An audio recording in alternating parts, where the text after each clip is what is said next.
What's up, everybody? Welcome back to another episode of the No Hedging Podcast. I am your host, Ty the Jet Franklin, and we are back to talk about division talk.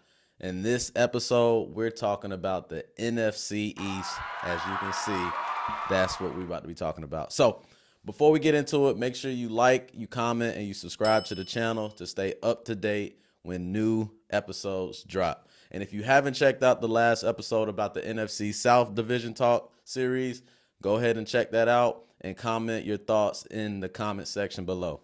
But let's not waste any more time. Let's go ahead and jump right into it, and let's talk about the NFC East, formerly known as the NFC Least, but that's not the case anymore. So, the NFC East is composed of the New York Giants, as you see, the Dallas Cowboys, Philadelphia Eagles, and the Washington Commanders, okay?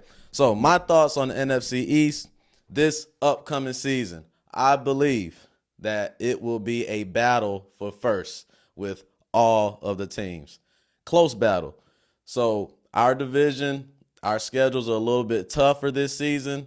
So I don't think there'll be three teams that's going to go to the playoffs like it did last season because our division is a little bit tougher as far as the schedules are set up to be. So with that being said, you have two of the teams that have one of the top rosters in the NFL, hands down, from top to bottom, with the Philadelphia Eagles and the Dallas Cowboys.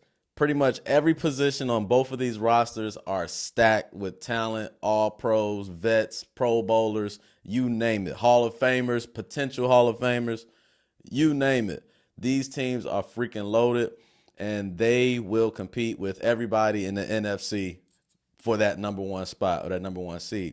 But as far as the division goes, I believe that the Philadelphia Eagles will win the NFC East division title once again. And the reason why I believe that is because they have the best quarterback in the division.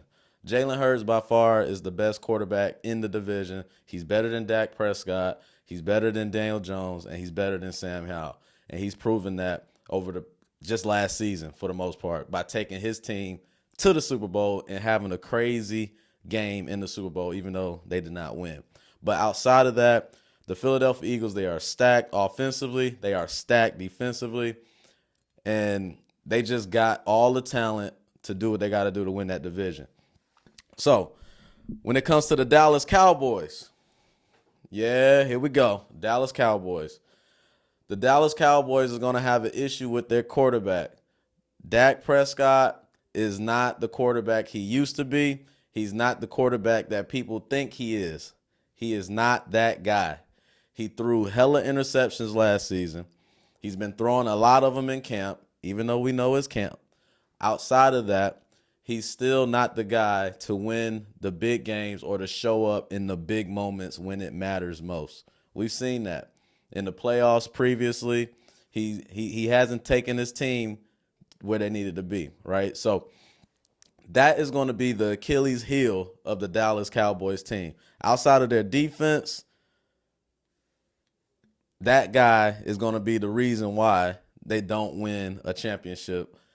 And and he's still the reason why they don't win a championship. It's been 30 years, right? So, but let's talk about the New York Giants. The New York Football Giants, which is my squad. I feel like this season we have gotten a lot better. We're under another year with our coach Brian Daboll. We've drafted Jalen Hyatt. We brought in Darren Waller. On the offensive side, we brought in Paris Campbell, right? We got receivers. We got a little bit more depth in the receiver role and receiver room, which is what we needed. Daniel Jones threw 15 touchdowns last year. That's not enough in 17 games. That's not going to cut it. But he only threw 5 interceptions, so he cut down on the turnovers, which is what led us to playoffs, right? We also got Saquon Barkley, signed the deal, the franchise tag, so he's back. So our offense, we have weapons all across the field. We got a downfield threat. We have a possession receiver. We still have Darius Slayton. We still have Isaiah Hodgins. We still have Sterling Shepard. And then we added on Darren Waller, right? And we got Saquon Barkley. We got offense. And that's what I'm most excited about with the Giants. We have some offense. Daniel Jones got paid big money, so there's high expectations for Daniel Jones. I expect him to be that guy this season. A lot of people are talking shit about Daniel Jones like he's not that guy. I like Daniel. He has the ability to move around in the pocket. He's a big quarterback. He can throw the ball accurately. He can make all the throws on the field. He is a solid quarterback. Now, is he warranted? Was that warranted, that big contract that he got?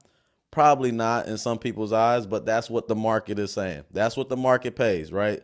And out of all the quarterbacks in the league, I would put Daniel Jones probably top 12 in that range, right? Out of all the quarterbacks in the league, he's probably a top 12 quarterback in my opinion as of today.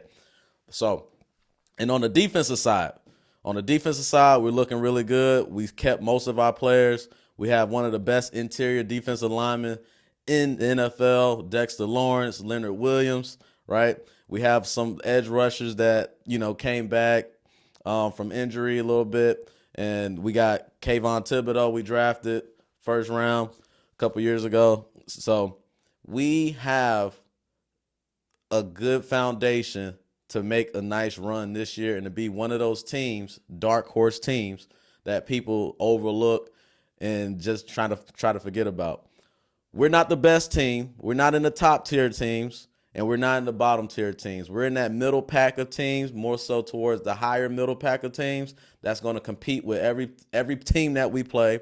We're going to battle it out. We don't care who your team is, who your quarterback is, or whatever the case may be. But I will say, we need to win games against the Philadelphia Eagles and the Dallas Cowboys. We got Dallas the first game of the season, Sunday Night Football at home. So we need to make a statement by beating Dallas that game. So enough of the Giants. Let's talk about Washington. Washington has always been the team that's in the basement in the NFC East. They haven't been really good since Doug Williams took them to the Super Bowl, okay? And that was damn near a century ago.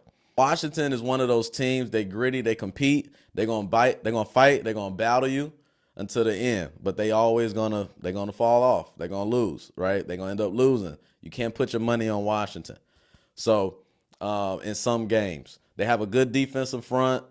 They have Terry McLaurin. They have Jahan Dotson. I like those two guys. The defense, I don't know too much about their defense, about their secondary. There's not much going on over there. But I would say they will compete and they will battle you. So with Washington, they're a sneaky team, but I don't think they're going to be anywhere in the top of this division. They're going to finish fourth in the division, okay? And I think their record probably is going to be somewhere around 6 and 11. The Giants' record, I'm looking at 9 and 8. The Cowboys, I'm looking at 10 and 7, and the Eagles, I'm looking at 11 and 6, something like that. So that's what I believe is going to happen in the division. This is Division Talk episode 2. Make sure you hit the like button, you comment below your thoughts, and you subscribe to the channel. Now stay on the lookout for the next episode of Division Talks, and we're going to be talking about the NFC North. So if you're a fan of the NFC North, make sure you tap in and take a look at those videos. And I'm out.